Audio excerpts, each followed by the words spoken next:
کے ذریعے اللہ کے قریب ہوا جاتا ہے. ہمارا فرماتے جب بندہ اپنی زبان سے، کیونکہ ہمیں تو یہی نہیں پتا کہ ہم گناہ کرتے ہیں، ہمیں تو نہیں پتا کہ ہم گناہ کر رہے ہیں، ہمیں یہ نہیں پتا بعض گناہ کو بتا بعض گناہ کو بتا نہیں ہے. اب ہم کہتے ہیں نا ہمارے گھر اتنی بڑی مشکلات، اتنی بڑی مشکلات آتی کیوں ہے؟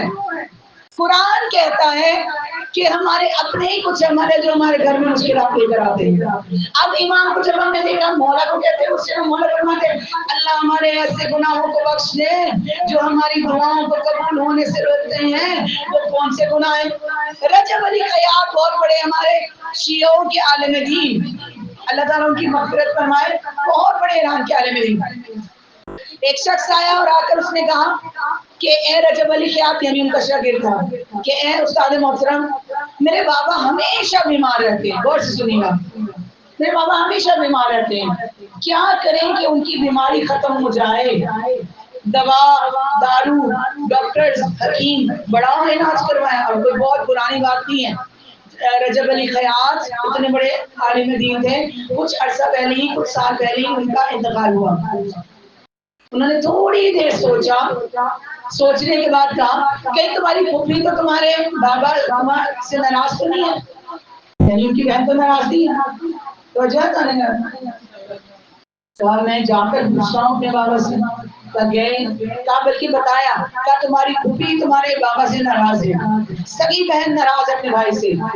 اور کہا اس کے سر سے شوہر کا اللہ تعالیٰ نے نعمت کو چھین لیا، اب وہ بیوہ بھی اور یتیمہ بھی ہے. پھوپھی کو جا کے راضی کر لو، اللہ تمہارے باپ کو بیماری کو ختم کر دے گا. کہ جیسی یہ انداز کیا بابا کے پاس، کا بابا پھوپھی واقعی ہمارے سے ناراض ہے. کہاں کا جب وہ آئی تھی تو آنے کے بعد میری بیوی کے ساتھ اس کی لڑائی ہوئی، تو وہ نوک جھوک کوئی تو میں نے نکال دیا گھر سے. اچھا اب یہ لڑکا گیا اور جا کے پھوپھی کے پاس کیا کہ اپنے باپ کو شفا مل جائے. پھوپھی کے پاس کیا، پھوپھی ہمیں معاف کر دیجیے، میرے بابا معاف کی طرف کر رہے ہیں، بیمار ہے، اللہ آپ کو شفا دے، آپ راضی ہوں گی تو اللہ میرے بابا کو شفا دے گا. کہ جیسی اس انداز سے بات کی، پھوپھی نے کہا میں نے معاف کیا، اپنے بھائی کو معاف کیا. بچوں کو کا جب میں آئی تھی تمہارے گھر میں تو بابا اتنا لڑی کہ میں بچوں کو لے کر واپس اپنے گھر آ گئی، اور اس مصیبت میں اپنی زندگی گزار رہی ہوں. بھائی کے اوپر باپ مر جائیں بھائی سہارا ہوتے ہیں، جیسے بھی ہو بھائی سہارا ہے.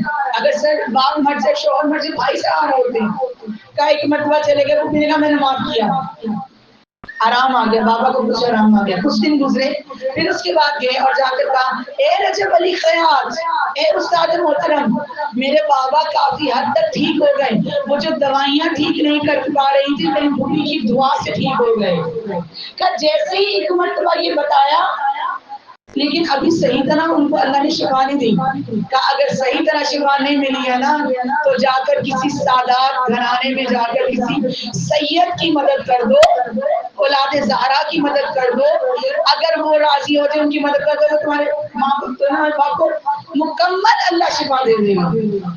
کا گیا اور سادات گھرانے میں سے کسی تنگ دست مومن کی مدد کر دی، سیدوں میں سے. کا یہاں مدد کا کرنا تھا، اللہ نے فوراً اس کے باپ کو شفا دے دی. یہ چیزیں، ان چیزوں کی طرف اپنے ذہنوں کو لے کر آئیں. کوئی بھی دعا ایسے نہیں ہوتا کہ میں نے کہہ دیا آپ نے کہہ دیا یہاں سے دعا کری تو ہو گیا. نہیں، کچھ ہمارے گناہ ایسے ہوتے ہیں کہ جو باعث بن جاتے ہیں ہماری دعائیں قبول نہیں ہوتی.